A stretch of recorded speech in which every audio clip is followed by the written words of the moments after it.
Hi, welcome to Bleav in Clemson Football with Levon Kirkland. I am Will Vandervort.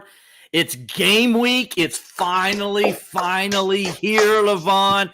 Yes. Football season is here. Dude, how excited are you? You could tell I'm pumped. I'm super excited.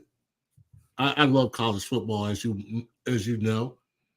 I think it's like the holiday, especially because it's going to be Labor Day, and football is going to be starting. So I'm super psyched about that, man. Now we get to bring in the snacks and all that, and I get to tell people, leave me alone when I'm doing the season.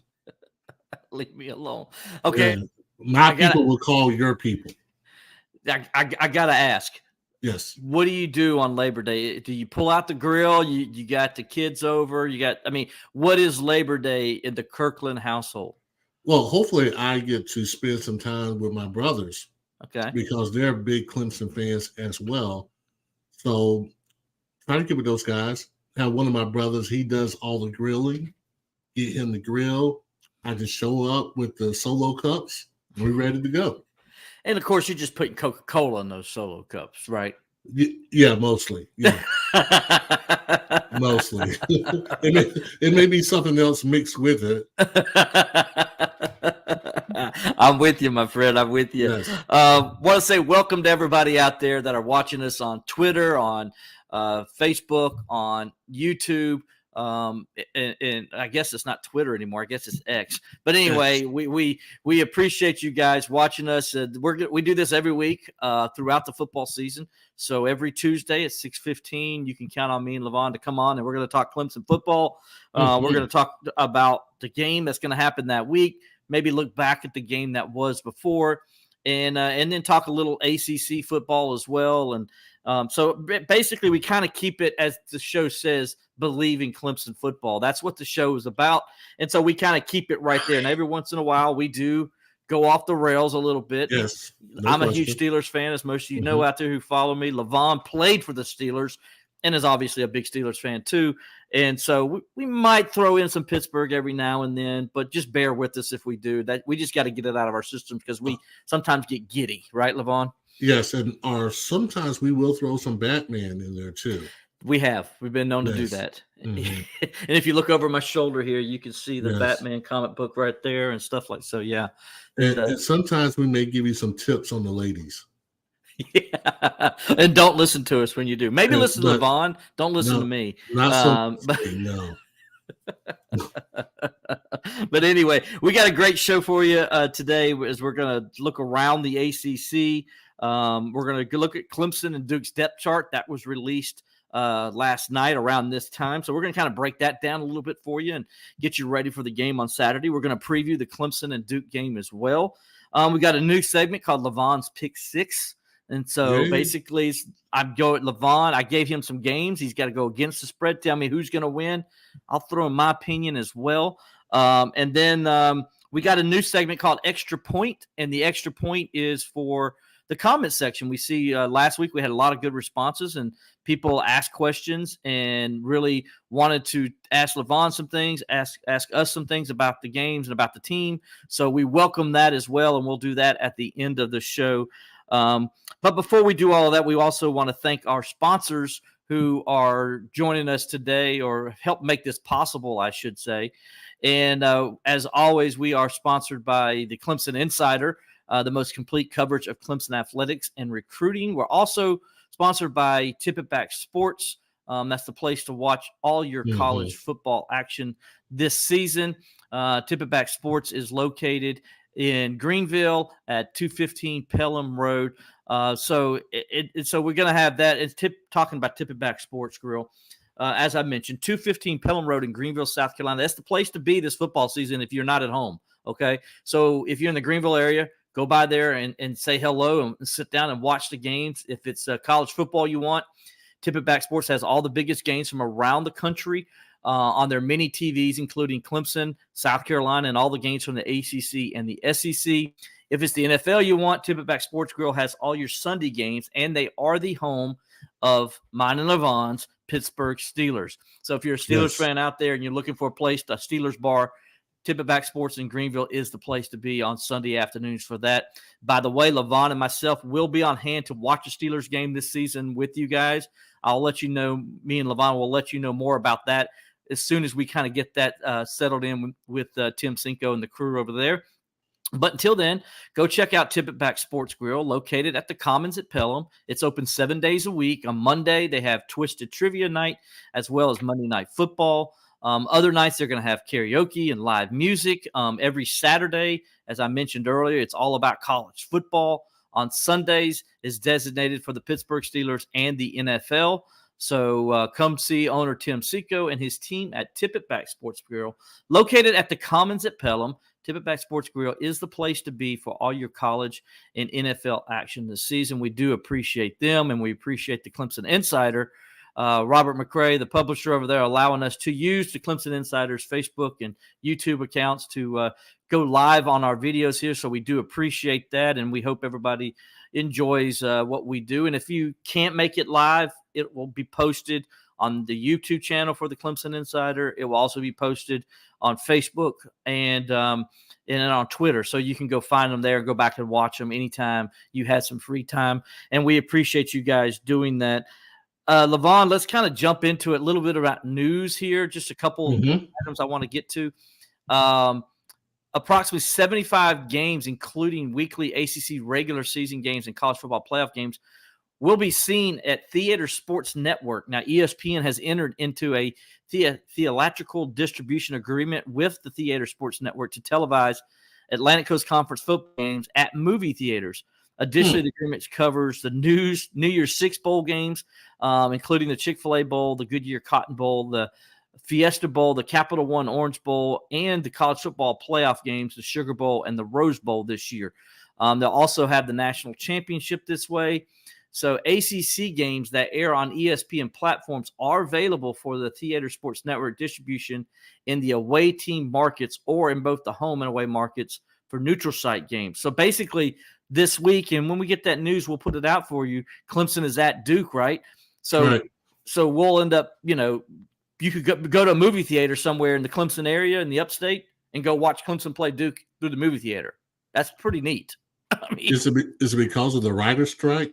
That's going on now? I don't know. That's a good question. They did do a little bit of this last year with the college football playoff.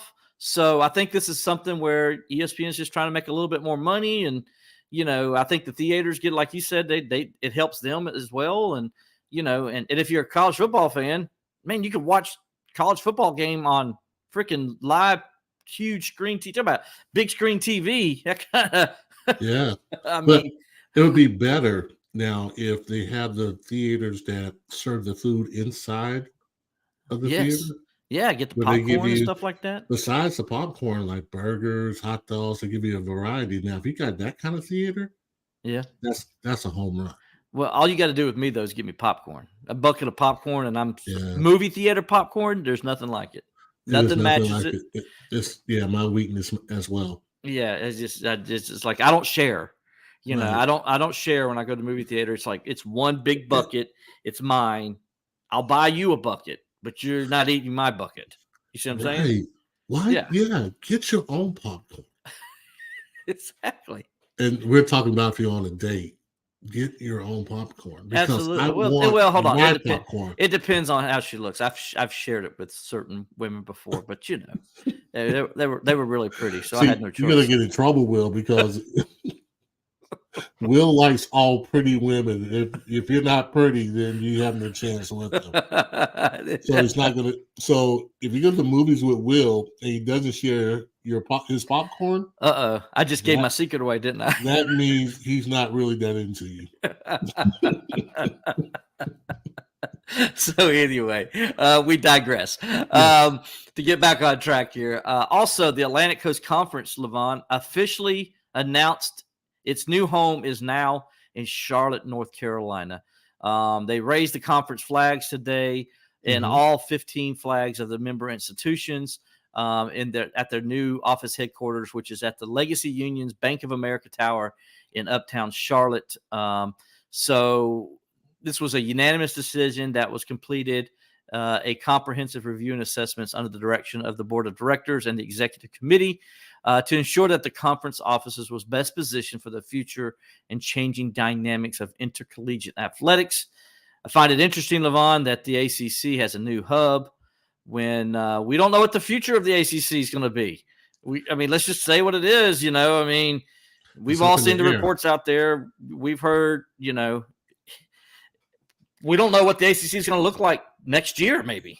Yeah, it's going to be different. We know that much. It's going to be different. But I think it's a good move for the ACC to be headquartered in Charlotte because the championship games have been there for quite some time now. It's a large enough city that you have enough rooms for accommodations. And it's a major hub as far as the airport is concerned. So for me, it makes a whole lot of sense. Yeah, I see that point because of the airport, a lot closer than Greensboro. I'm a traditionalist, though, so Greensboro just seems like it just seems weird that the ACC is not in Greensboro anymore. And the ACC basketball tournament being there for so many years, and it's just it's just weird to me, And then kind of going back to our subject earlier, ACC. Next to movie theaters, the ACC basketball tournament has the best popcorn. It really does. And it's close to movie theater popcorn. It really is. So I am definitely going to miss that. But, hey, it is what it is. Things change as you get older, right? That's just the life we live in. And, all the time. It is what it is. And so, you kind of move on and you deal with that. But, by the way, for those that are wondering, you can also check out our podcast, not just live as we're doing here on Facebook and Twitter and all that, but you can also do it on our audio ways to do it, which is Spotify or Apple Podcasts or wherever you get your podcast downloads. So if we do download it, please download it and leave a comment. Let us know what you think about it. We definitely would appreciate that. If you're watching us on YouTube, give us a like if you wouldn't mind, please, and leave a comment as well. We greatly appreciate that. And do the same thing, on Twitter and stuff. We'll definitely try to get back with you. So again, if you're on Twitter or Facebook or YouTube, send us a comment, ask us a question, let us know what's going on, what you're thinking out there. We greatly would appreciate that as we move across the day here and to the show. And we're going to kind of get to that now with a look at the ACC. And Levon, we got a big schedule for the ACC this week. Starting Thursday night with Wake Forest. We'll get things kicked off in the ACC. Elon at Wake Forest, 7 p.m. kickoff. Also on Thursday night, North Carolina State at UConn, a 7:30. That will be on CBS Sports Network. Friday will be Miami of Ohio at Miami of Florida on the ACC Network. Louisville also on Friday at Georgia Tech, 7:30 p.m. on ESPN. Then on Saturday, we got a bunch of games on Saturday. You got Virginia at number 12, Tennessee.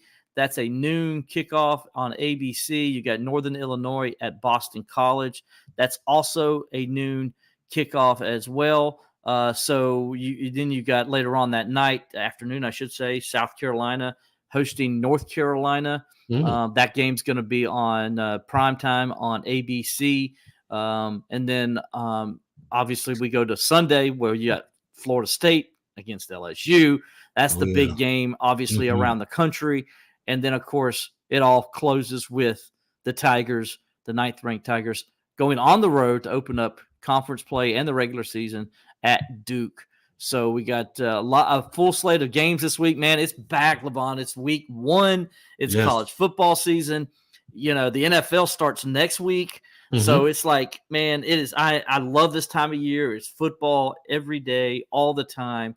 Man, of these games that we just mentioned, which one of these ACC games kind of stands out to you? Which one are you, or it could be 2 or 3 of them, which ones are you looking forward to watching? Well, I'm definitely looking forward to watching the Florida State FSU versus LSU. I think that's going to be an amazing game. I think it's going to be a hard-hitting game. Florida State is much improved. LSU is coming with a team that did very well last year. It's going to be even better. They got a nice quarterback at the helm. Although I think Florida State quarterback is a tough guy. He's a winner. So that's the game that I'm really intrigued in. And of course, I'm looking at Clemson versus Duke. I think that's going to be maybe a better game than you think. I know the odd makers have it. Was it 13 point? Oh, 13 point. 13 points. Yeah. Yeah, I think it's going to be maybe a better game than that. I think Duke, they got a great quarterback, probably more so a pro, a guy who can probably go into the NFL and play.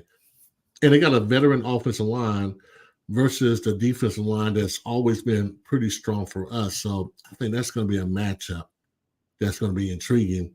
I think the only problem with Duke, they don't really have a great running game.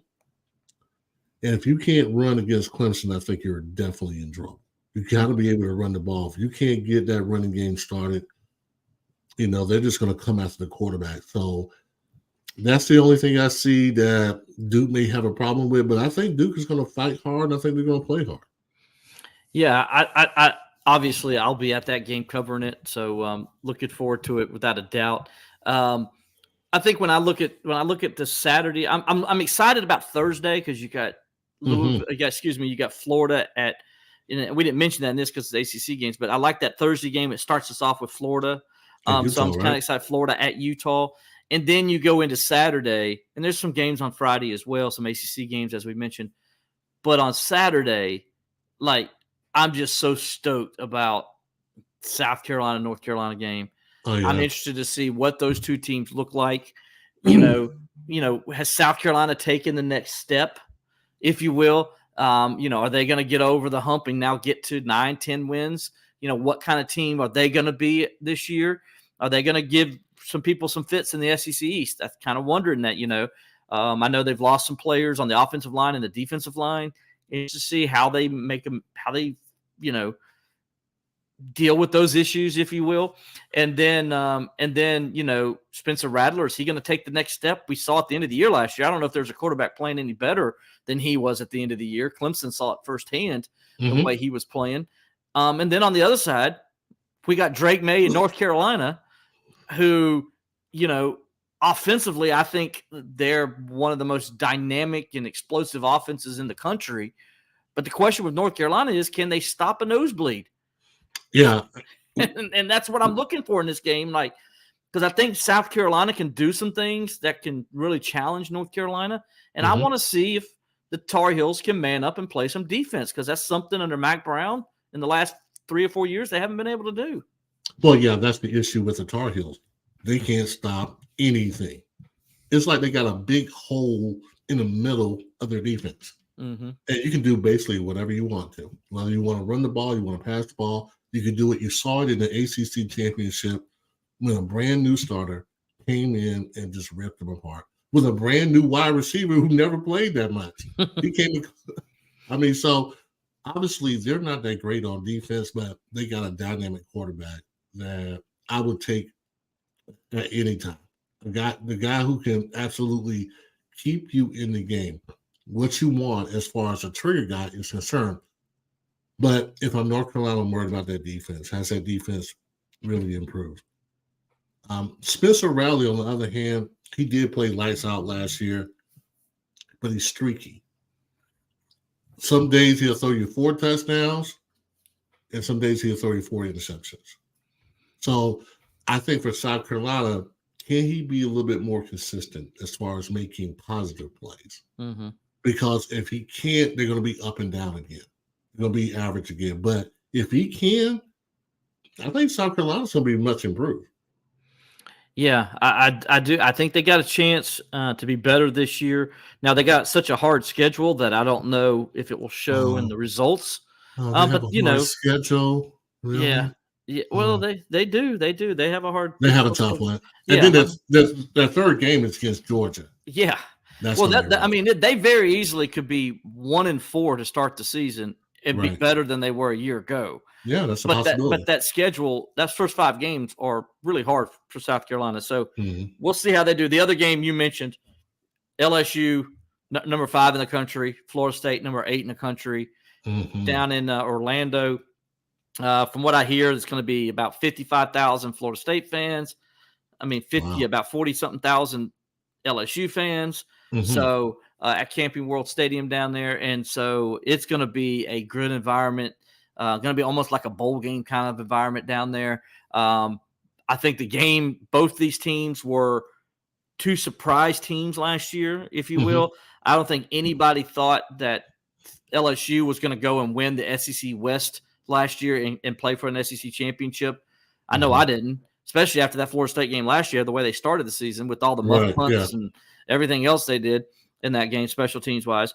And then, we knew Florida State would be better last year, but I don't think any of us thought 10 wins was possible. But they got there. They got 10 wins. They went 10-3 last year. A lot of hype surrounding them this year with all the transfers that have come in the last 2 years, and Jordan Travis being considered a Heisman Trophy candidate. So this game's going to have it all. Like, it's a college football playoff game right off the bat. And I'm just so excited about this game. As you mentioned earlier, it'll be a good one. Yeah. I think if you're a college football fan, that's the game you're looking at. That's the game between two top teams that always seem to have very good athletes, especially LSU. LSU always seem to have great talent. Whether it meshed together as a team, you never know. But when they're clicking and they're playing well, LSU has probably the best talent from top to bottom, and you can see that in the NFL right now. But I think this Florida State team may be a little tough team this year. It's not going to be the Florida State we've seen for the last few years. I think this team has a chance to do something special. No, I think you're right. And so we'll see. That game is probably the game, not only in the country, but in the ACC as well. And then I think South Carolina and North Carolina is definitely probably number 2. And then the Clemson, as we mentioned earlier, the Clemson-Duke game is interesting because this is a pretty darn good Duke football team. Won 9 games last year. They got a really good football coach who Dabo Swinney mentioned a few weeks ago. He's like, and everywhere I turn around, I see Mike Elko. Mike Elko's over here. He's either at Notre Dame or he's at Wake Forest or he's at Texas A&M, and now he's at Duke. He says every time I turn around, Mike Elko's a pain in my side, basically. So that's going to be a good one as well. We're going to get into that one. As a matter of fact, we're going to get into that right now as we kind of start by looking at the Clemson-Duke depth chart, Levon. And, got a couple of things I want to look at with this, and we'll start off with Clemson's offensive line, and we'll start at left tackle where Tristan Lee and Colin Sadler are kind of listed as co-starters. The way they listed as Tristan Lee or Colin Sadler are starting at left tackle. So that's going to be a kind of game day decision. Both guys had good camps. Dabo talked about both of them. Got Tristan Lee's a redshirt sophomore in his 3rd year. Colin Sadler's a redshirt freshman. Coaches are really excited about both guys, and they think they're going to be fine regardless who plays over there. But it kind of shows a little bit about Dabo talked about the depth they have, and they feel like they got 2 guys that deserve an opportunity to be the starter at left tackle. Well, normally when that is the case, you don't really have a starter yet. Let's be truthful. I mean, you could say they have, both have really good camps, but if one guy was really doing a great job, he'll be the starter. So basically what you got is 2 guys who are basically the same, and now you throw them in the game and see what they're all about and see if they can pass that test. But for now, you're not quite sure who is the starter. But that could be a good thing, that means you may have some depth there. But we'll see once they get against some real bullets. So that's what I'm looking for too. I mean, when somebody says, "Oh, we don't know who the starter is," that's code for, yeah, we don't know who the starter is either. As coaches, we have no idea. Another thing I want to look at with the offense, and I think we need to kind of, because everything else is kind of who we thought. Will Putnam would start at center. Marcus Tate at left guard, Walker Parks at right guard, Blake Miller at right tackle. No surprise, Jake Brenningstool is going to start at tight end. But at wide receiver is interesting. And so when we look at wide receiver, we got, when you're playing the outside, the boundary position, you're going to have Adam Randall, Cole Turner, and then Hampton Earl is listed. And I know people are like, well, what do you mean Hampton Earl is listed as, what's going on? Are we to the problem with their, nothing against Hampton Earl as fan. We're not, trust me, we're not saying that. But Hampton's a former walk-on senior, and I know he's been a very solid player for Dabo, and he deserves to get on the depth chart. No problems with that at all.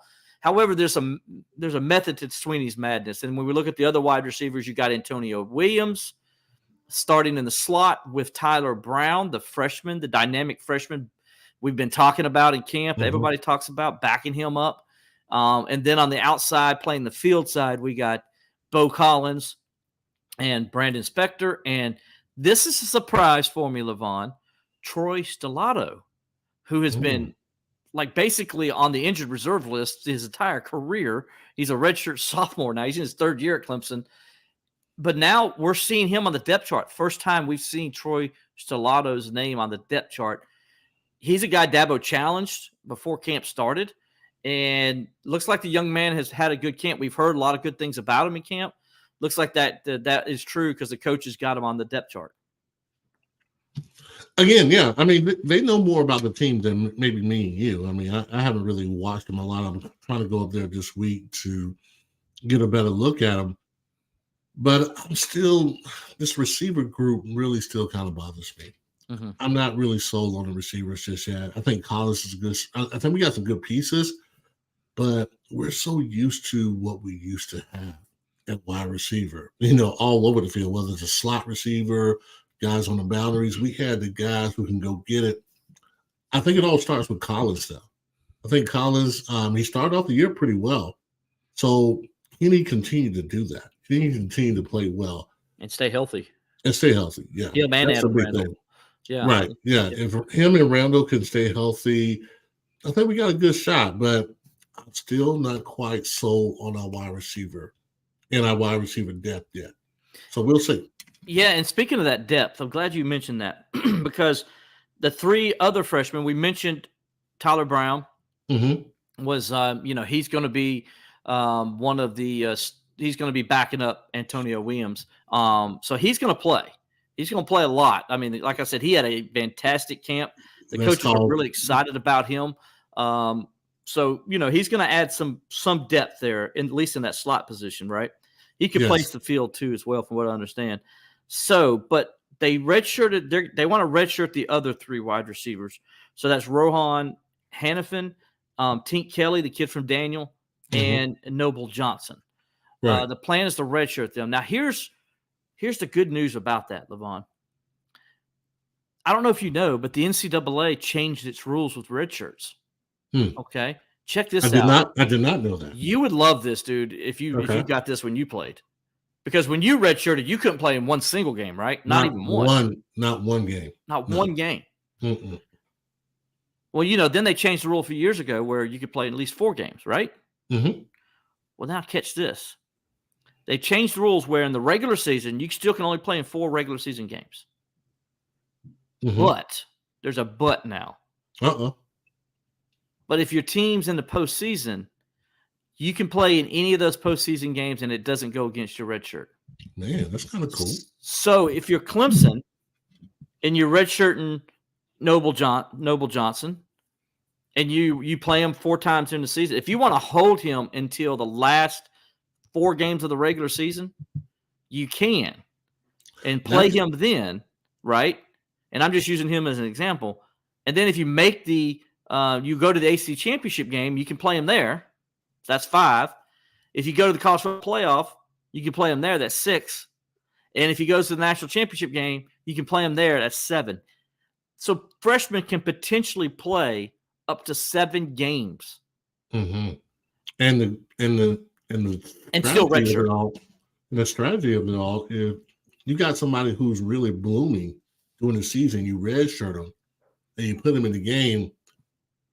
Now you don't really have a game plan for him.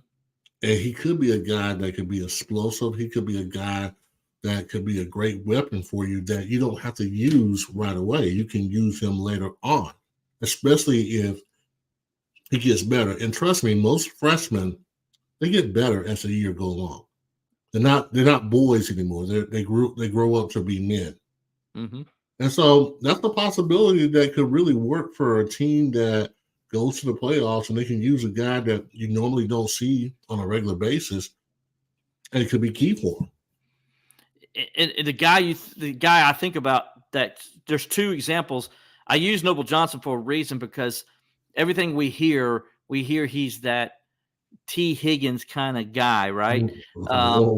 That Mike Williams kind of guy. So slow down there, Will. Well, I'm just saying, he's tall. He's got that same body type. And so, and what I mean by that is can he play like Mike Williams and T. Higgins? Well, that's what we're going to find out. I mean, he is highly touted, highly touted 5-star kid coming out of high school, but, T. Higgins took time. Mike Williams took time. Those guys weren't superstars in their first year. They weren't killing it and, getting out on the field as freshmen. But you could tell they were going to be. You could tell like they're going to be pretty good players. You saw the flashes when they did get out there. Like you saw T. Higgins get out there with I think T. Higgins' freshman year was the first year of that rule, of the 4-game rule. Yeah. And you saw him get out there and make some plays. I think it was against Duke or the Citadel or somebody where he like led the team in receptions and yards and stuff like that. And you saw the flashes. The South Carolina game, he played, I believe, in that too. So you saw flashes of T. Higgins and what he could be. But when he started that season, I remember how the coaches were like, well, he's got some growing to do. There's some things he's got to get used to and develop to. He's got to get a little bit stronger. Well, I think those same things we've heard about Noble Johnson, right? And so now you can take him, and the beauty of this, when you had T. Higgins was younger, you could only play him 4 games. And then that was it. Well, now Noble Johnson's like, okay, you can take him, bring him in when you need to, and maybe piecemeal it here and there when he plays. And then if you get to the ACC championship game, you can play him there if he's ready. And like you said, Levon, now you got that weapon that nobody really knows about that can just come out there and do something, so that's big. And then I use Tyler Venables as a great example of this. Remember, Tyler Venables was injured before preseason camp started. He had an injury. He had to have surgery. Dabo mentioned that he could come back later in the year, but they're going to go ahead and plan to redshirt him. Well, they were hoping they'd get him back, later in the year, maybe use him toward the end of the season. Levon, now you possibly can have Tyler Venables, a guy who's a starter last year. You could have him back playing and giving you more depth in the secondary than you already have. And you don't burn that red shirt. You get him for another year. Yeah. And remember, everybody kind of laughed at the Clemson secondary last year. Oh, they getting burned, they're getting toast. It's going to be a different story this year. Oh, yeah. We're going to get into that. We're going to get into that. And we're going to kind of talk about that now. And that kind of leads us into the defense. By the way, no shocker, Cade Klubnik's the starter. Hunter Helms listed as the backup quarterback. Paul Tyson, transferred from Alabama, is listed as a third-string quarterback right now. I think that's more or less because of Hunter Helms having the whole spring where Paul Tyson was injured, had the injured thumb. So we'll see when they come out there what happens and who's, did Paul Tyson gain ground during camp when Hunter Helms was out with the foot injury? We'll see. Will Shipley, Phil Maffa listed as co-starters at running back. Here's a little surprise to me. Dominique Thomas is listed as a third-string running back for the Tigers, the former walk-on, I believe from Mars Hill. I know Division II school came in, and he was dominant at Division II level, came to Clemson as a walk-on, and he has been he's been pretty exciting to watch in practice. Every time we've been at practice, he broke off a long run. Right. Every time. And I mean, he's a good football player. I mean, he's already did it on the college level. And basically, although he's listed as a third-string running back, he's more like the second guy. Because Mafia and Shipley are probably 1A, 1B. Exactly. So really, you got a good situation at the running back spot. Yeah, and then, of course, they got Keith Adams Jr. that's still there. They also got the outstanding freshman that they're going to redshirt as well as a 4-star running back came in this year. They're really excited about him.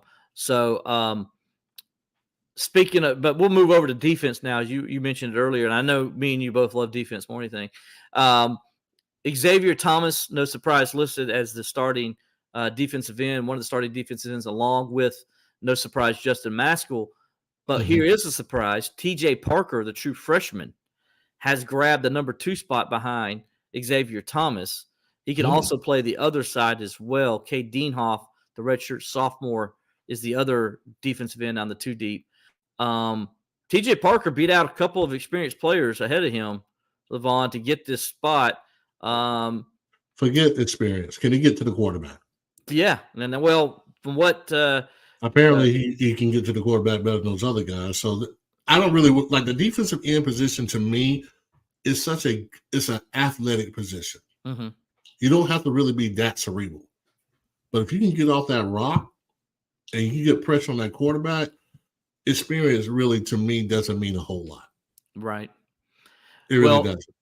Well, and that's what, TJ Parker is one of the freshmen. The other freshman on the defensive line that's going to start, yes, I said it's going to start, is listed as a starter, is Peter Woods. He's listed as a starter at either or the defensive tackle positions. Tyler Davis or Peter Woods at one, with Ruka Roro and Peter Woods at the other. Peyton Page and DeMonte Capehart are your number two guys that will come in. So basically, Peter Woods is going to be in that rotation. And Levon, I think you said it earlier, if he's listed as the starter he's going to start in one of those positions. Just a matter of which zone they want him to start in, right? Right. He's going to stop opposite Tyler Davis. You're going to make that prediction? Yeah. You gotta put the best players out there at all times. Well, Rook Roro's not bad. Oh, he's not. Oh no. I mean, I'm not saying that he's bad, but the potential of Woods over trumps what Rowe can bring to it. So yeah, I think at some point in time you'll see that combination. And you'll probably see Rook with Peter out there, and vice versa. It'll be a nice rotation, and then those guys will get a mixture of plays. So I think the interior, the one technique and the three technique at Clemson is just as good as ever. The defensive ends are, to me, the question mark. Well, there's no doubt because of depth. Yeah, and I tell you what, now if Xavier can do what we've been talking about him doing for the last couple of years, and he's healthy, he's a monster. He's a first-round pick. He's a monster because nobody I've seen in quite some time, and I made this comparison, Dwight Freeney is who he reminds me of how he comes off the rock and how he gets to the quarterback. Kind of reminds me a little bit of a mixture of, dare I say it, James Harris as well. Yeah, he can get low and dip like that. Yeah, he can get low, he can get dip, he's strong. When you got a defensive end like that, they can give big tackles problems. Mm-hmm.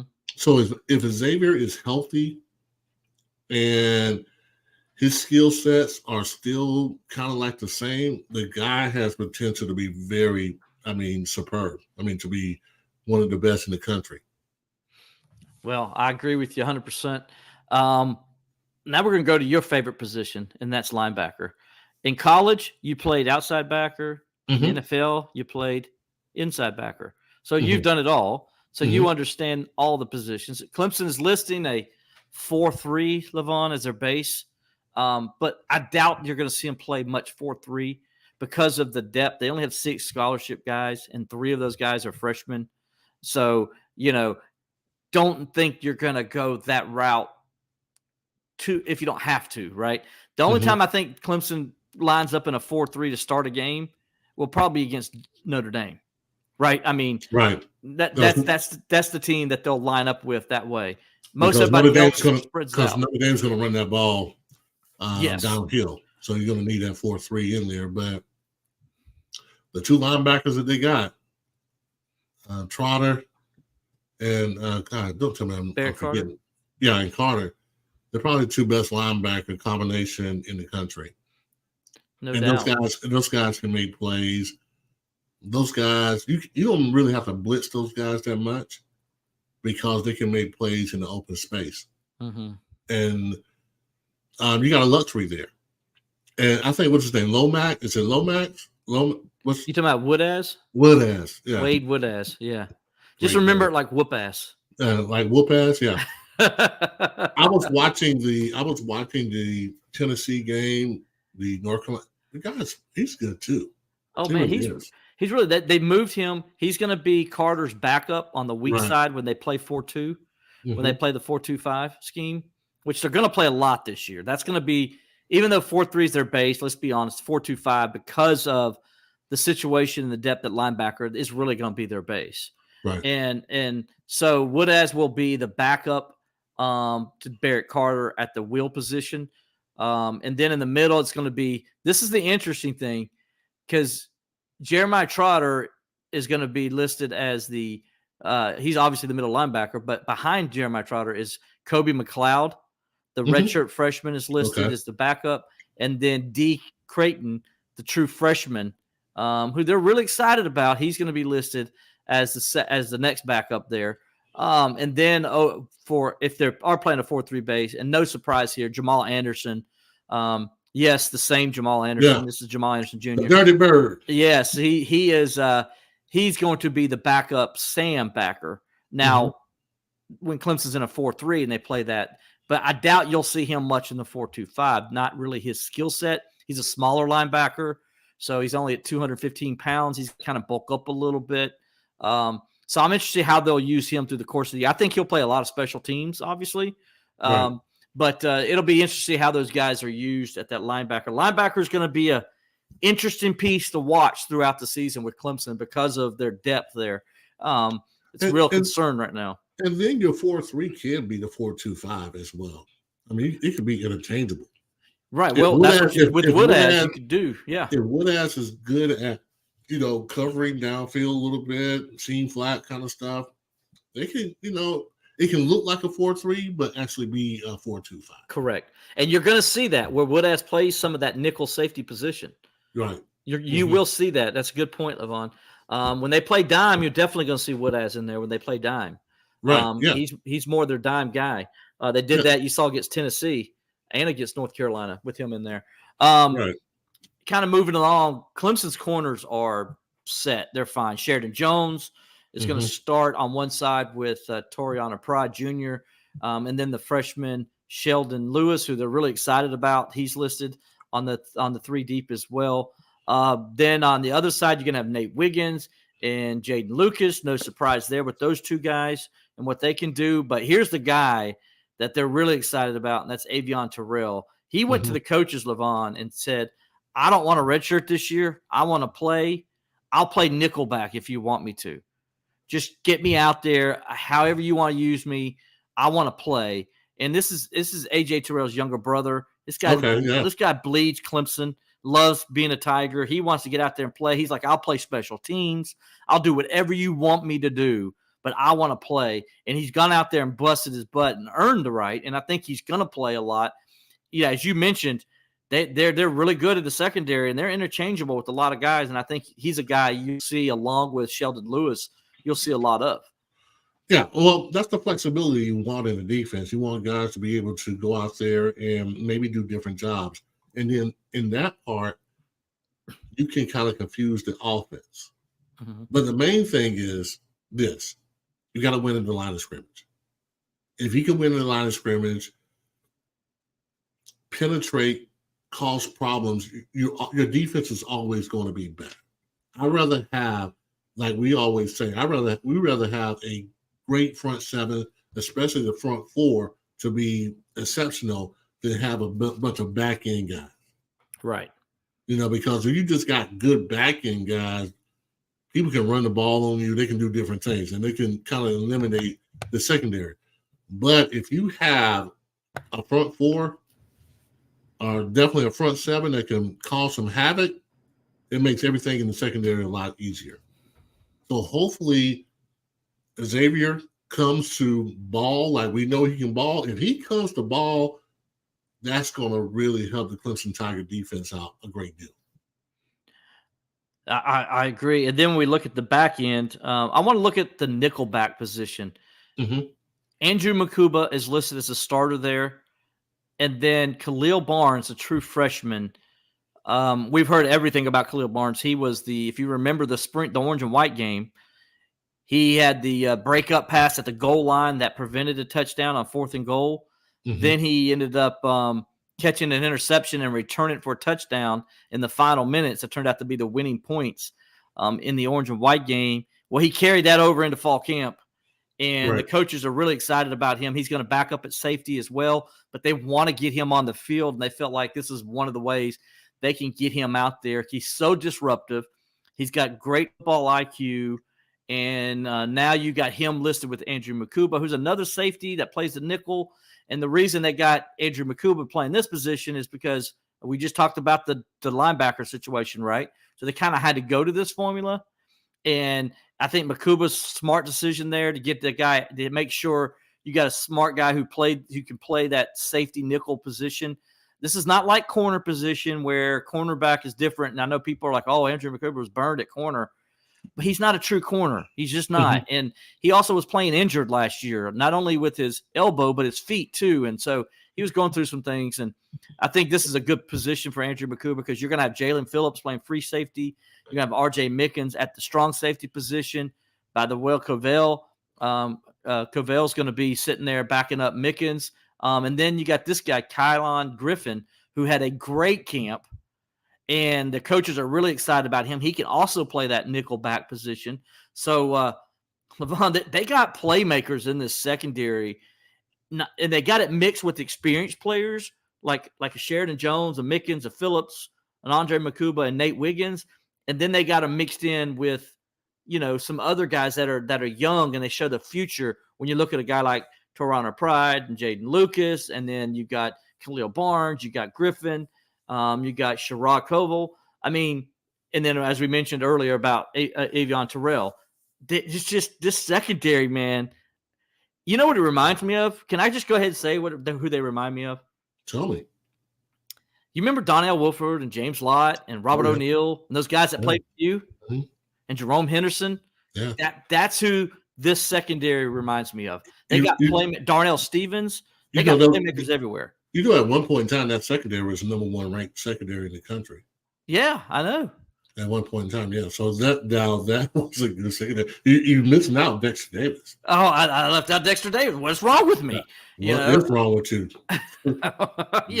I mean, but you see where we're going here. Yes, I understand where you're going. Yes, they're loaded with some talented guys in the secondary. Probably, and we've heard Dabo Swinney say this. Best secondary he's had at Clemson. And I agree with him 100%. Wow. These guys, all these guys are potential NFL caliber guys, in my opinion. Oh, well, and that's what you want. You want guys who can make plays when the ball's in the air. Mm-hmm. If they can do that, even better. I think this defense is going to be very good. I have no doubt that this defense is going to be very good. They have the pieces in play. Wes is in his second year. Hopefully he's up in the booth this year. Is he up in the booth this year or is he down low? We don't know. We don't know yet. We're going to find out. Going to find out on Thursday. But do you see my theory as far as why I think he should be up top? Dude, I see it, yes, because his mind works better looking at the whole chessboard than looking at part of the chessboard. Yeah, because on the field, and I just want to tell our audience, on the field, you can only see, it's just level. You really can't see the game as well. Mm-hmm. It's tough to see it. But up in the booth, for a guy who's a thinker like Wes, I think it's better for a guy like that. Don Capers, guys like that, they always be in the booth. Now, you want the coach who can really motivate and get everybody going down on the sideline. That's what you saw with Brent Venables. Mm-hmm. Vent was depending on his guys on the booth to tell him the formations and what was coming in. But Brent was probably more effective because his presence on the sideline and how he can get in players' faces. I think Wes is better in the booth. I won't disagree with any of that. I tend to agree because Wes is as you mentioned, he's extremely intelligent. Right. He sees things that me and you can only imagine seeing, and I can only when he's up high and he sees the whole that's field, the point. He can see everything. Yeah, you get I think in your coaching staff, you always have a mixture of guys. Right. And some guys are your scheme guys. The guys who can say, hey, this will work.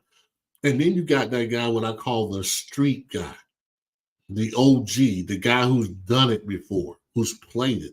And he understands the player's pulse, if you will. And he can tell guys like, hey, man, get your in gear. What are you guys doing? Let's go. Let's pump it up. you need a mixture of those kind of guys. And I just think that a guy like Wes, who's very intelligent, who knows the game in and out, is better up top. Because he can just sit there and just examine the game and see it. And he'd be like, oh, this is what they're trying to do. Well, you need another guy down there. Like you got to meet Eason. You got guys like that who've done it before on a big time level that can really maybe, tell guys like, yo, let's go. Let's play. You need that mixture of guys. Yeah, well, definitely Nick's one of those guys because I don't know if you saw at practice. He had he had his helmet on with his pads, and Right. first day of practice. He's an ex-player that plays, and the guys gravitate to him, and they will listen to him when he gets serious enough. Exactly. Right. Well, as you can see, I popped the numbers there for Duke as Clemson gets ready to play Duke this week. So we're going to kind of talk a little bit about the Blue Devils, Levon, and their depth chart came out too, and I kind of want to preview this game. Clemson at Duke, 8:00 start on Labor Day night on ESPN. The Tigers going on the road. By the way, here's a nice stat for you, Levon. I'm all about stats. Clemson is 12-2-1 all time when they open a season against an ACC opponent. Okay. Now they've won their last 5, I believe, or something like that. This will be their 3rd time, I believe, on Labor Day night. Last year, of course, was 1. And then, of course, back in 2007, they played Florida State, who was ranked number 19 that year, and Clemson beat them there in Death Valley. So this will be the 3rd time they played an ACC team on Labor Day night. This is let's kind of look into this Duke team and look at the roster, if we will, Levon. Let me see. Let me pull my depth chart up here of Duke. When you talk about Duke, let's start it off with Riley Leonard, the quarterback. Over 3,000 yards passing last year, close to 700 yards rushing, responsible for 33 touchdowns, 6'4", 212 pounds. The kid he can play physical. He can sit in the pocket. He can run and throw the football. Reminds me sort of as a poor man's Josh Allen, if you will.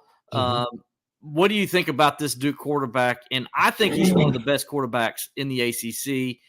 And without a doubt, he to me, he's a top 3 guy. And I think I could definitely see him playing in the NFL one day.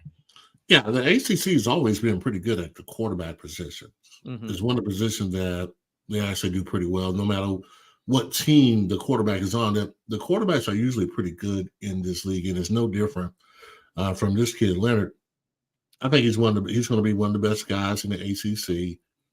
I think that he can handle the pressure. He can get you from the pocket. I think if you're Clemson, man, you just have to kind of go after him. You kind of have to mix it up, show him some different looks, show him some things that early on that he probably hasn't seen in a while. And I think that's how you're going to affect him. I don't think you really worry about the running game.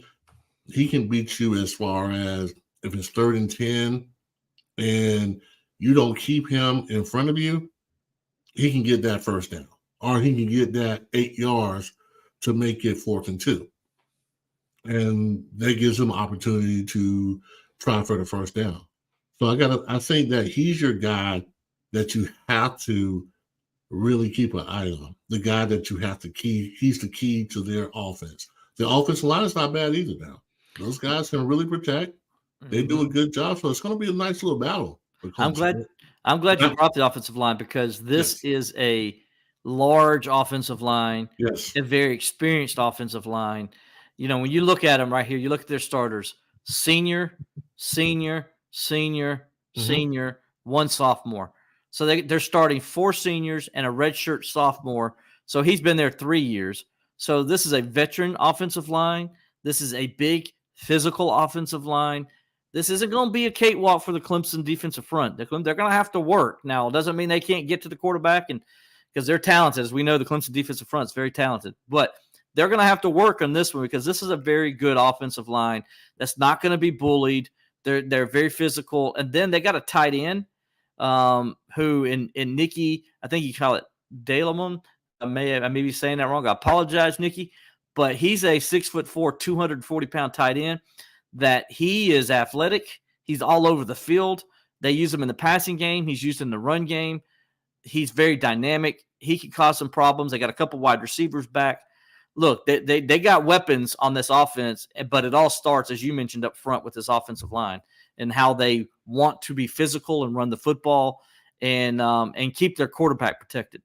Well, a lot of times when you say veteran offensive line, sometimes that can be misleading because most people think, well, they're good. Mm-hmm. Sometimes you can have a veteran offensive line that sucks.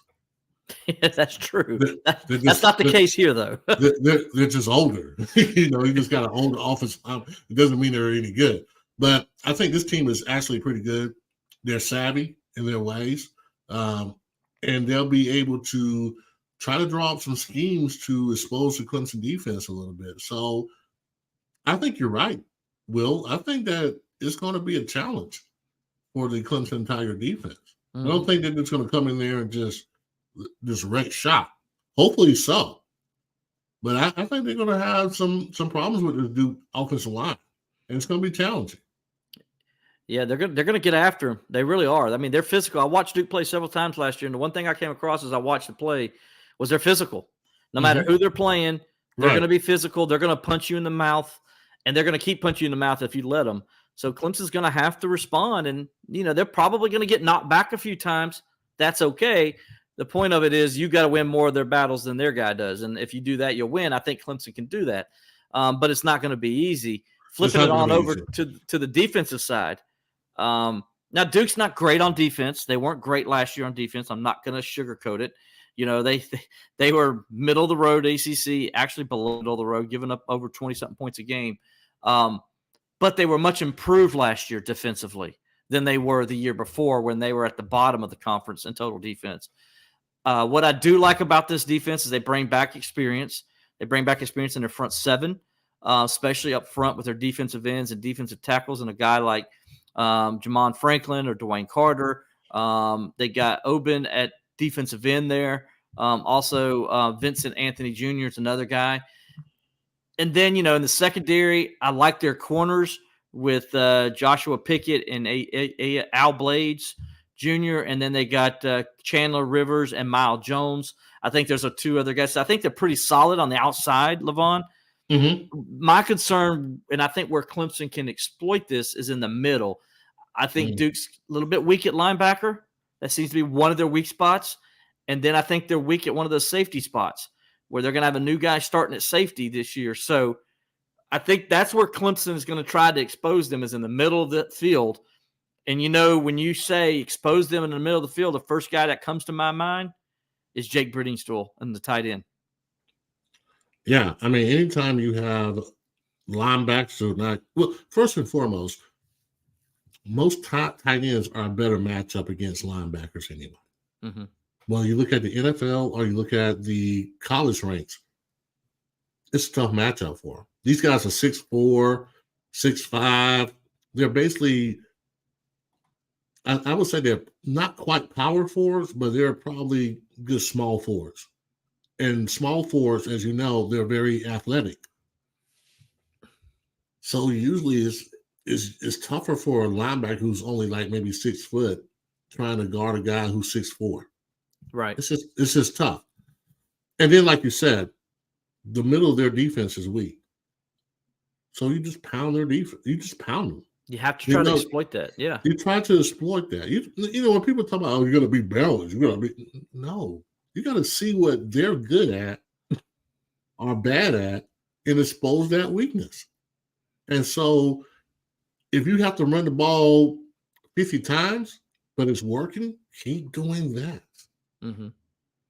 So I think that Clemson's just going to try to ball control. Now, Duke is going to try to bring some pressure, try to overload at some point in time. But when somebody can run the ball on you like Shipley can, Shipley's a good, no, let's not be confused. Shipley is a good player now. He really is. Yeah, he can get. Is he Travis Etienne as far as breakaway speed? No, but he can move the chains. You better believe that. And it's not going to be any different. He's going to move the change. And as long as I think if Cade can just stay in the pocket longer, I think Clemson's going to be good this year on offense. I think when Clemson gets in trouble, it's when Cade, he wants to escape real early. Now he cuts down his read to just one side of the field, and he's running, and he's not set. And that's what you saw in the Tennessee game. He kept escaping, but there was nowhere to throw because, you only had maybe one guy on that side. Clemson needs to run the ball, play action pass, and they'll be fine. Over here, knocking on mic, sorry. And you can say, like you said, oh, Duke's bringing back a veteran team. It's the same veteran guys that were bad last year, and you're bringing them back this year. Right. Most coaches are trying to get rid of those guys. Those veterans that are not that good, they're trying to get rid of those guys. So they're good on offense, not so much good on defense. And I think that's where Clemson's going to expose them.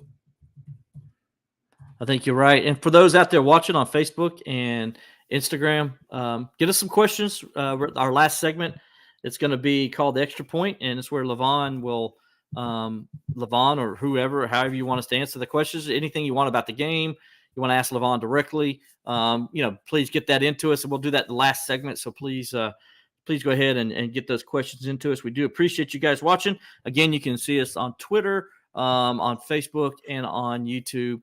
If you could, on YouTube, give us a like, and on Facebook as well, give us a like, and on YouTube, subscribe to the Clemson Insider. Got a lot of great content over there on our site and our YouTube site, so go check it out if you hadn't yet, and we definitely would appreciate that as we get you ready for the Duke game, and then, of course, all the action we'll have after the game, during and after the game, I should say, from it. Levon, I kind of want to get into, in the Clemson Duke game is in our pick six, and this segment's called Levon's Pick Six. Mm-hmm. Okay, and so this is so everybody can know. We're going to go through each week, and we're going to start off with certain games, and so we're going to start off Thursday. Levon's going to pick 6 games against the spread. Right. I'm going to kind of add my input in there too, but who cares what I think? It's more about what Levon thinks. So we're going to start off with Thursday. We got Florida at number 14, Utah. It's an 8 p.m. start on ESPN. Utah is a 6.5-point favorite, Levon. What do you think? Who are you picking in this game? I'm picking Utah in this game, and I think they're going to be more about 6. I think it's going to be 14 at least. So you're saying Billy Napier is not going to have his Gators ready for this game? No, not at all, man. Have you seen Utah play, man? I like Utah. That's a good team. And remember last year they went down to the Swamp and Florida upset them, and I'm sure that they probably remember that. Yeah, but not this year. Not this year. No. So you're taking Utah minus the 6.5 points. So you guys see it there. Yes, Levon says Utah minus the 6.5 points. Our second game, also on Saturday, will be on Saturday. Will be Colorado at number 17 TCU. The Horned Frogs without Garrett Riley are going to be on Fox at for a noon kickoff there. TCU right now is a 20.5-point favorite. Levon, what do you got with this one? Do you think Primetime is going to maybe get this one? Maybe not win, but maybe cover? What do you think here with Primetime? Too legit to quit. Too legit.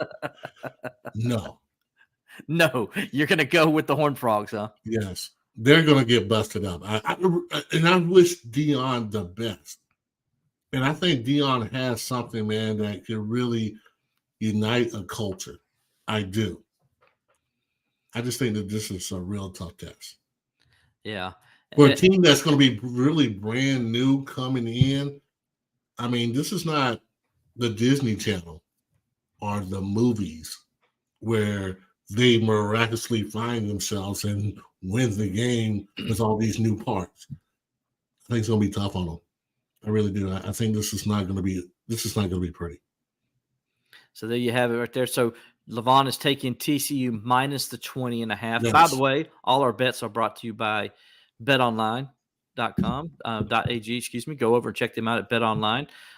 They got all the latest stuff there for you. A lot of promotions and things of that nature. So we appreciate them. We're going to go to our next game, our third game. And it was announced today that Ohio State has a new starting quarterback, and his name is Kyle McCord, as he'll get to start this week as the Buckeyes go to Indiana for a 3:30 kickoff on CBS. Man, think about that. CBS is going to be doing – yes, it's the new deal. It's the new Big Ten deal. They now are on CBS. So, Levon, what do you got here? A minus 30 is where the Buckeyes are favored going on the road to Indiana. Let's keep in mind the Hoosiers have had them on their heels the last 2 times they've been down there in Bloomington. So what do you think is going to happen on this one? First game of the season, freshman quarterback, brand new quarterback. Right. On the road. I think it's going to be closer than what the experts are predicting. I think because you got a new quarterback, first time around, it probably won't be that sharp for Ohio State, but they're still going to beat Indiana. I don't care. I don't care if they're playing, where they're playing. I don't care if Bobby Knight was coaching their team. Ohio State's going to beat them, but I don't think it's going to be about 30. Yeah. Now, if they had Isaiah Thomas and an undefeated team, then maybe they would beat them. But, no, I'm with you. I don't think Ohio State covers the 30. I think that spreads too high. Now, Indiana's not going to be very good. I understand that. But I'm talking a first-time quarterback starting on the road.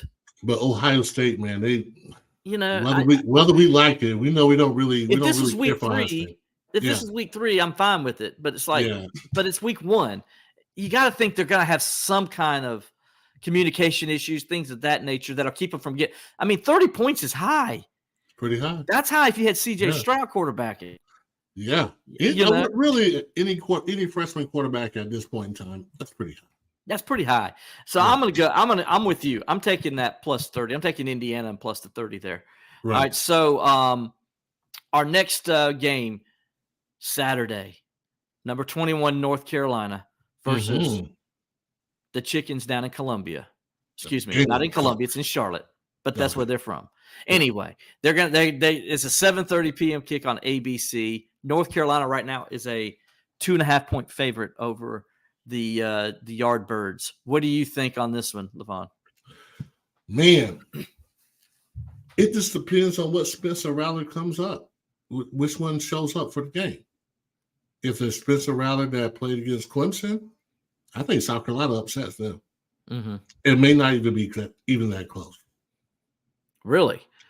May not be that close. If Spencer Rattler's on. But they have hyped up a lot of, a lot of times in the preseason they have hyped us up and they make it seem like South Carolina's going to win the national championship. But North Carolina struggles on defense. They really do. I don't know. Have they corrected that problem? I love Gene Chizik. Gene Chizik changed my life, to be honest with you. But I think it's going to be a battle. I think it's going to be a fourth quarter game. I think it's going to come down to the last possession. I think Spencer Rattler he's the key. And if he plays like he can sometimes, he's super dangerous. So I think South Carolina's going to win this game. Okay, so you're going Gamecock straight up then. Yeah. All right. If you lose, it wouldn't upset me. Well, of course not. No, it's not going to upset you. I'm with you. Listen. I've seen this movie before. Carolina comes in with this hyped quarterback, and everybody's talking about him, a la 2015. Matt Brown. North Carolina lost the game.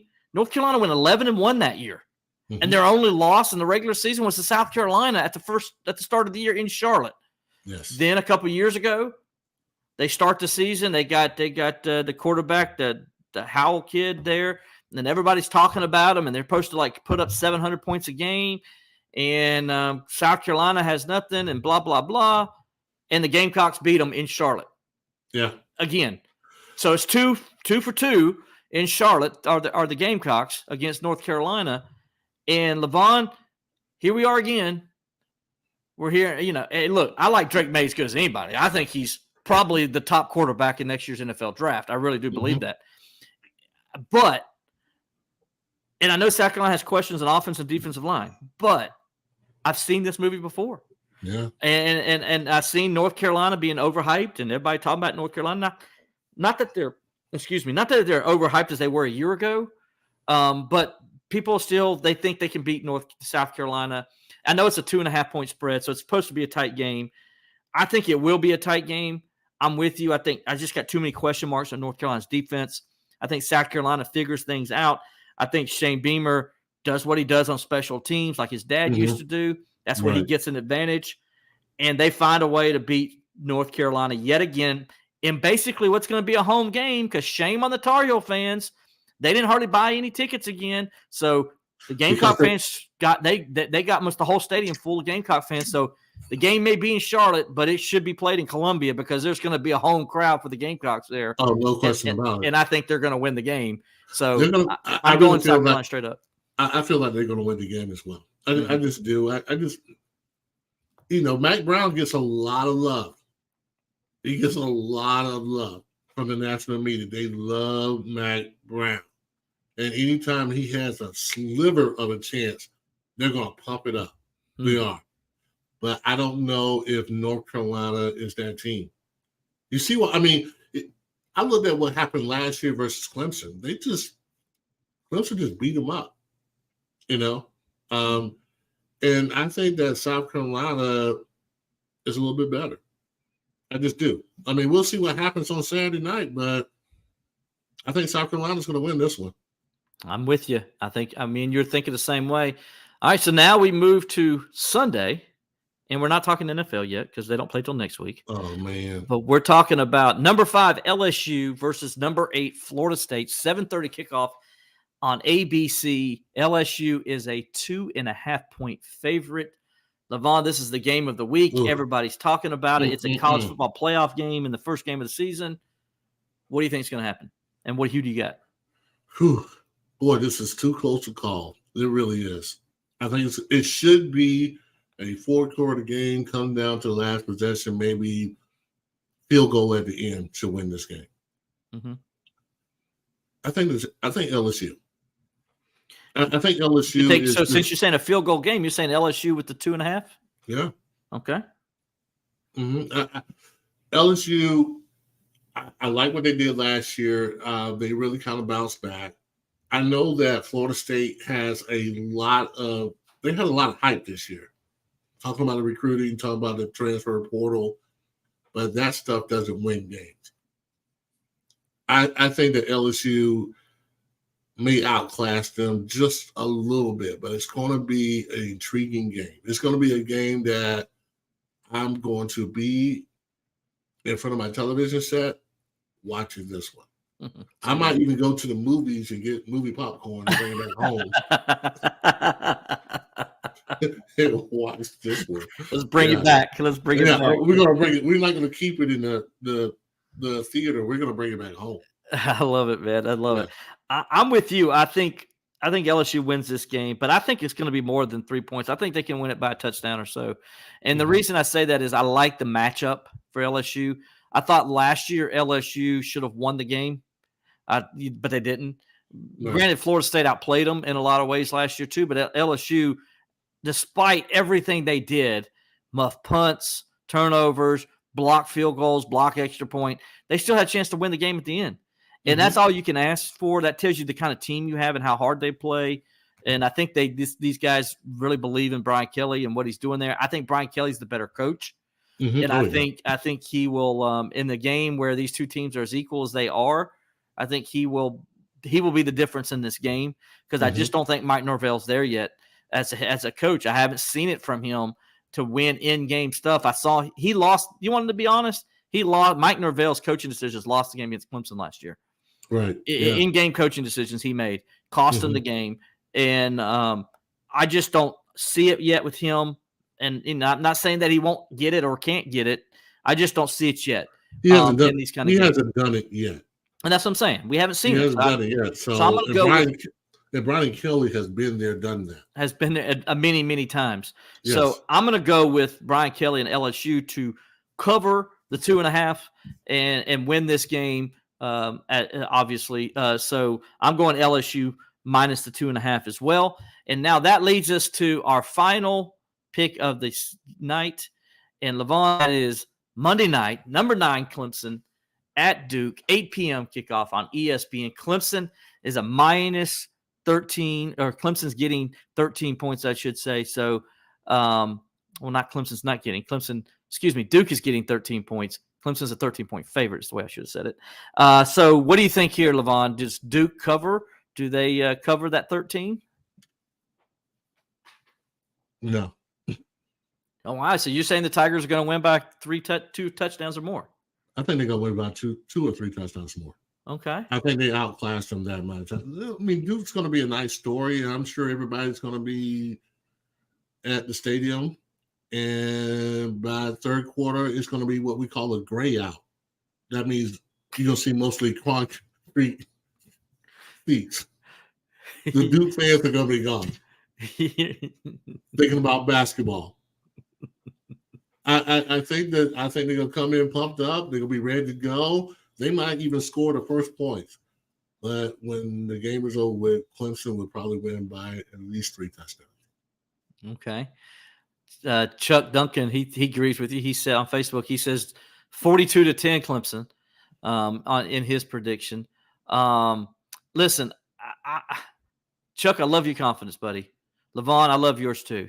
Mm-hmm. But I watched this Duke team a lot last year. I like Mike Elko as a coach. Sure. I don't think they beat Clemson, but I think they give Clemson a headache. I think it's a good opening game for the Tigers because they're going to find out right off the bat how good they are when it matters the most. You know, when things aren't going good, can you stand up and still find a way to win?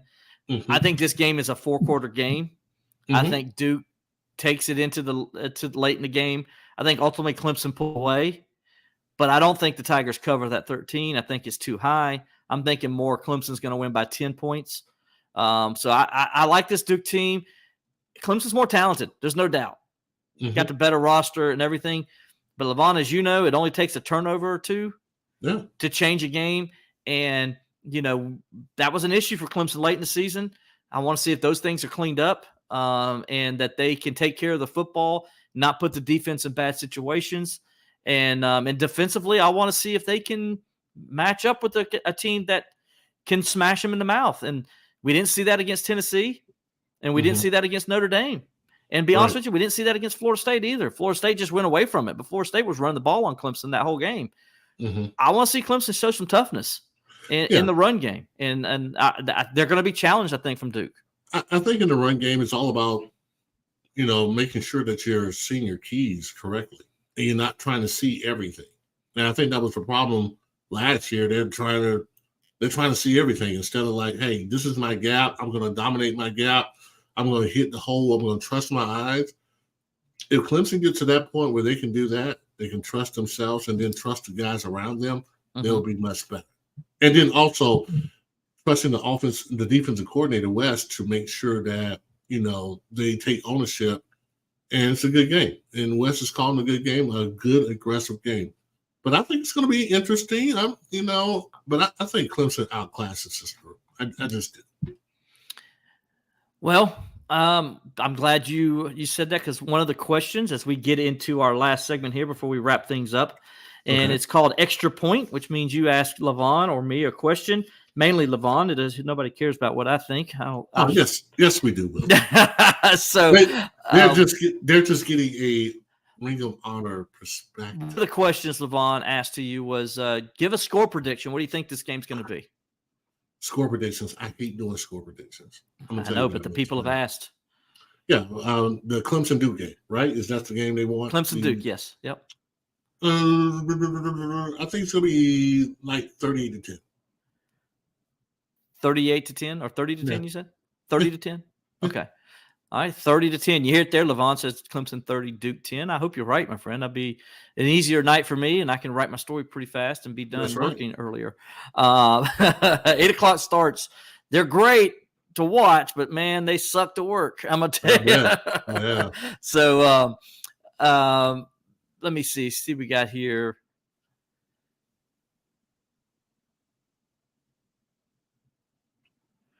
What do you think about Cade Klubnik? Do you think this is a game where he can show out? I think this is a game that he can show more promise in it. I don't know about showing out because I think he's going to probably major in Shipley running the ball a little bit more in the run game. I think he's going to major in the run game. So I don't know if he's going to come out Heisman Trophy kind of numbers, but I think he will be a little bit more consistent than he was last year. I think his only issue is I think he's athletic. I think he moves the ball around. I think he's moving around really well. I think he can throw the ball pretty good too. His problem is when he gets in trouble, he tends to run out to his right, which really condensed the field to just that side. And now he's throwing on the run. I don't know if that's his biggest asset. I would like to see him sit in the pocket a little bit more. If he's going to escape in the middle. So I don't know if this is going to be a game like the North Carolina game was. I think it's going to be a game where he's going to be a pretty solid player, and they're not going to let him make but so many mistakes.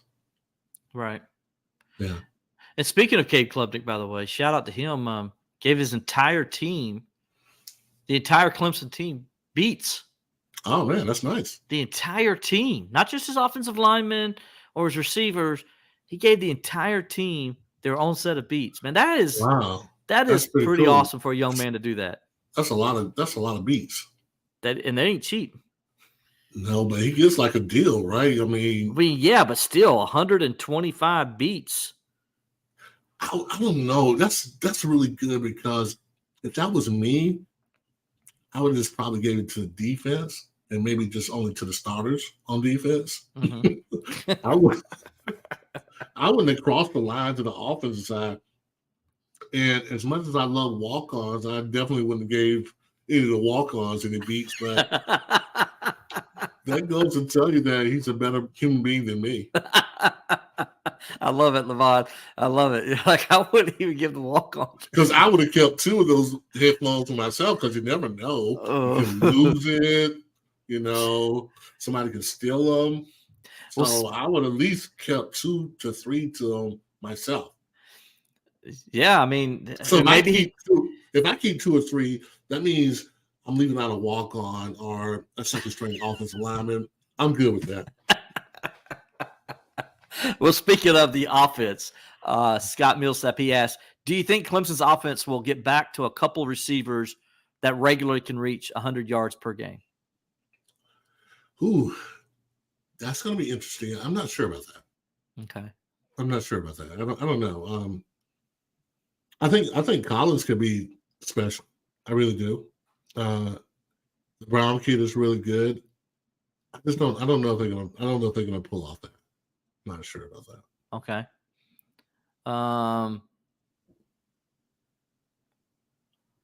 Someone wants to know, can Coach Khan handle things on the sidelines? Do you think he could be maybe the sideline guy if you put Wes up top? Absolutely. I think he can be that guy. Now, I don't want this. Well, if it gets out, it gets out. But I just think that Wes, so as smart as he is and how he sees the game, I would love to see him in the booth. I think he can really be more of a factor that way. I think Khan can definitely handle it on the sideline. I think he can, yeah. But not only Khan. I mean, you got other guys like Nick Eason that's going to probably be on the sideline. The DB coach is going to be on the sideline. And usually those are the guys that can get the guys up, that can be in their faces, understand, be in the moment, where your scheme guys are the ones who can see the game up top and they can say like, oh, this is what's happening. Let me adjust that way. Mm-hmm. And like I said, some of the better scheme guys are usually up top in the booth watching it. I think downstairs, and I'm just taking my experience, the guys who are downstairs are the guys who are more what we call the street guys who play the game a little bit, who understands the game, and they get in your face. Let me tell you, on the sideline as a coach, you don't really see it as well. But I think in the booth, you see it great. And I think that's when you get the guys who are very cerebral are the ones who can watch the game from up top. So Yeah, I think so. I think it'll be a better change for Clemson. All right, last question. Get out of here. This will be the last question. Everybody seems to be running the 3-3-5 or the 4-2-5 kind of stuff. Can you explain to me why you're seeing a lot more of those style defenses than you're seeing a 3-4 or seeing a a 4-3? Yeah, because the game is being spread out a little bit more. So at one point in time, the game was really kind of played between the hatches, right? So the game was more so inside, so the running game or whatever. So you had to have a little bit more meat in there. And then also how the game is officiated now. The game is officiated where it's an advantage offense. So, and then also you can't do the little things you used to do on defense, like that second hit later, or when a quarterback releases the ball, he gets hit, or that wide receiver comes through the middle, he's getting clobbered. Now it's wide open for the offense. So nowadays you're going to see more kind of hybrid, because you're kind of defending the pass a little bit more than just teams are just not line up in I formation running the lead anymore. They just don't. So that's why you're seeing those kind of defenses a little bit more. And then sometimes it really depends on the personnel. Sometimes you don't have the studs to say I'm going to run a 3-4 or 4-3. So you have to do something a little different. Yeah. So that's the reason. There's a number of ways why people do what they do. And it all depends on what team you're looking at and really what they have.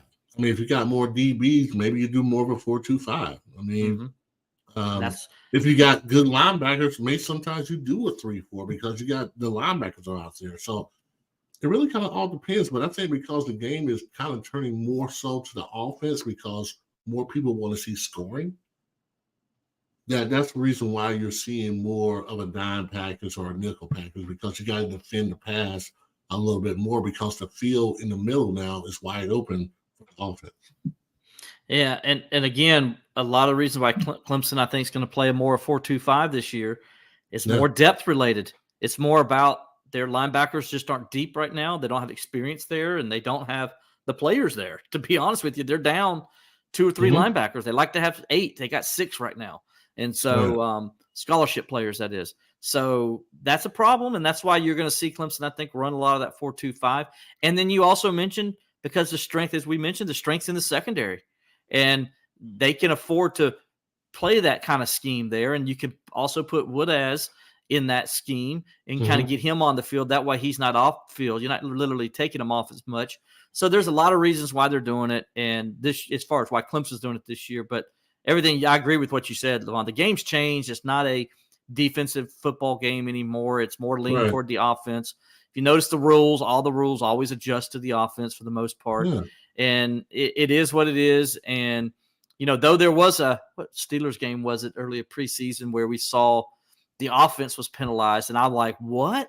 And it was, I think it was a block, like a block below the knees or whatever. And they're really cracking down on offensive players doing that this year. And so I was like, whoa, that's awesome. And finally, the offense is having to think about things. But it's all about player safety. We know that's where all this comes from and why it stemmed from. And they're trying to preserve the game and keep it around as long as they can.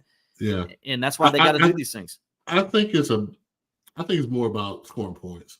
I think it's about, because your diehard fans are going to be there. Your diehard fans are going to always watch the game. No matter what. Me and you are going to watch the game. As long as they don't go to flag football, yes. Right. As long as they don't go to flag. If it's 7-3, even better for us, right? Oh, absolutely. But for the casual fan that has an opportunity to go to the beach or go watch a game, you got to have scoring. You got to you got to slant it more to the offense so they can score more points, because people, for whatever reason, like scoring points. So that's the reason why the game has changed. And there it is. Guys, we appreciate you tonight. We appreciate you watching. We'll be here every Tuesday at 6:15. So please give us a listen. If you're listening on our podcast, or if you want to watch us, you can. We're live, like I said, on YouTube. We're live on Facebook and Twitter as well. You can go to the Clemson Insider accounts to find us at these each Tuesday at 6:15. If you can't make it live, you can listen to us on our podcast on Apple, and on Spotify. You can do it that way, or you can go back to these platforms and watch us there. They're all going to be there. So as soon as we get done, they're going to load up to those sites as well. So we do appreciate you. For Levon Kirkland, I'm Will Vandervort. Till we talk to you next time, good luck and have fun with the Tigers this week. And we'll see y'all next week.